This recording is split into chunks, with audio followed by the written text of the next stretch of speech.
आम्ही नुकतेच गोरक्षनाथ मंदिरात गेलो होतो। जयेश आणि मी सोनी मराठी चॅनलवरच्या गाथा नवनाथांची या सिरियलचं प्रमोशन करण्यासाठी आणि तो अनुभव फारच अद्भुत होता। तुम्ही बघालच या व्हिडिओमध्ये।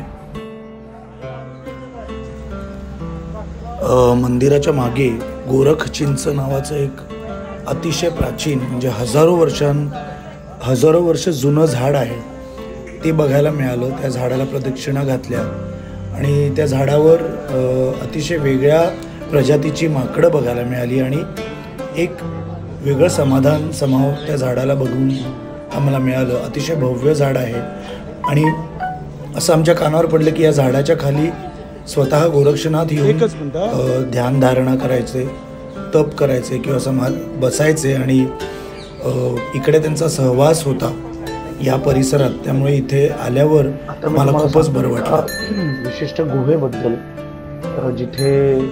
जी आम्हाला तिथे मिळाली, पण त्याआधी एक भैरवनाथांचं मंदिर त्याच परिसरात होतं जिथे जयेश आम्ही गेलो आणि दर्शन घेतलं।